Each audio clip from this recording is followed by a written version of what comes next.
many of you live in a drilling area where it's literally in your backyard? Not a whole lot of people here. It really does change your life.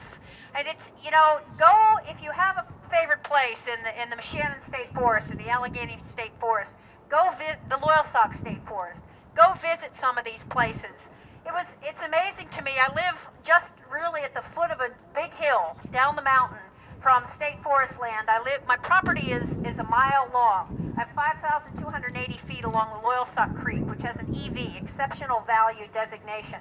And I look out my front window, and a mountain is in my front yard, and I've got one in my backyard. I have a long, narrow property in a valley. And right now there's one well in my backyard on state forest land, and 16 are permitted. And there's a permit for 9 in my front yard. So pretty soon I'm going to have 25 gas wells surrounding my property, all of which are on the ledges and the top of the mountains with this now once beautiful, pristine stream. So this property has been in my family since 1933. But in 2006, before I had even heard the word Marcellus shale, I decided that my retirement, the next phase of my life, was to build a small retreat center where I could have families and kids come out close to town, but yet away, and reconnect with nature. You read the book Last Child in the Woods?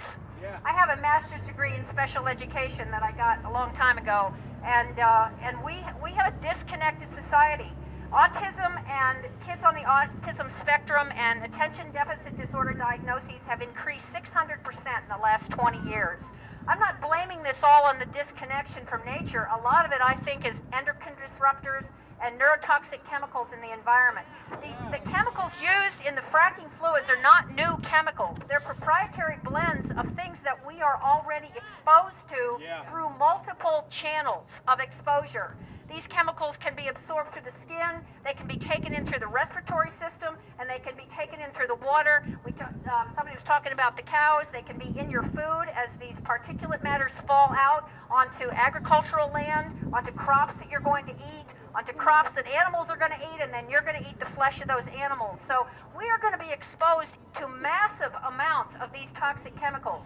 And it really shatters also the culture of the place where you live. I have a friend here with me today who had moved away for a couple of years, and he came back to Williamsport, and in just 2 years, the culture of the town has completely changed.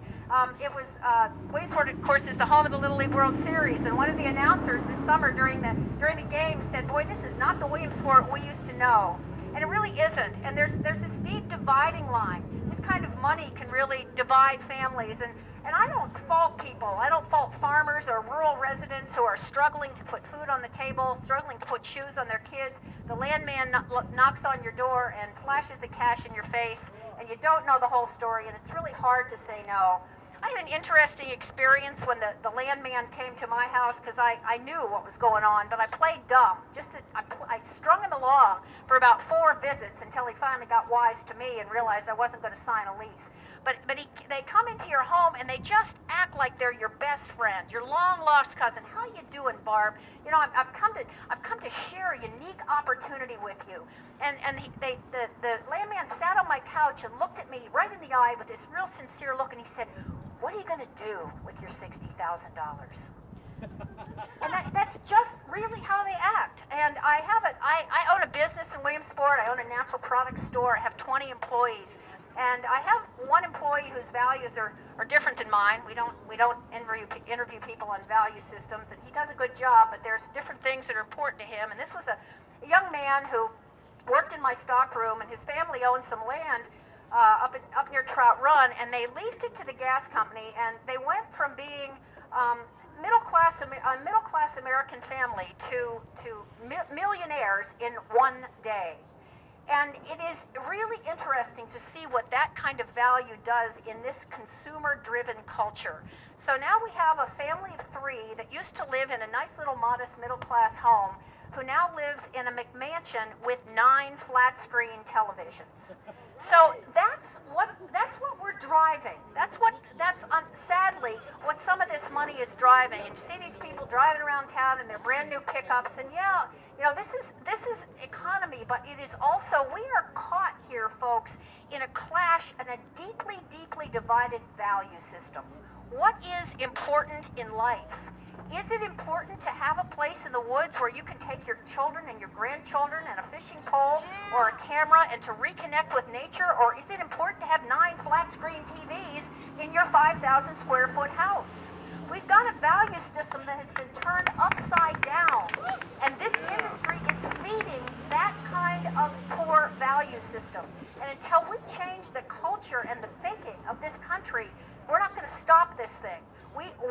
Those of you who are gathered here, embrace a whole different culture. You know, it was interesting. Back in 1962, Rachel Carson wrote a book called Silent Spring. Woo! I'm sure many of you have read it. And at the time, her biggest enemy was Monsanto. And at the time that Silent Spring was published, the New Yorker did a series of articles, interviews with Rachel Carson, and Monsanto came out at the time and called Rachel Carson a defender of the cult of the balance of nature. That was 1962. You know, we haven't made a lot of progress since then. At the time, Monsanto claimed that DDT, just because that was Carson's big enemy in that book, they said DDT would disappear from the human body in 90 days. The Environmental Working Group did a study on placental blood a couple of years ago and could not find one unborn baby that was not already exposed to DDT. Here we are, the same chemicals, the same thing happened, it's piling on. We are seeing more cancer. In 1900, 1 in 53 women got breast cancer. You know what that is today? 1 in 7. Endocrine disruptive chemicals. Fracking is bad for our health. Absolutely. What it does to the air. The gas industry did a white paper back in September of 2010 about failing to aggregate the air emissions. Are you familiar with this going on?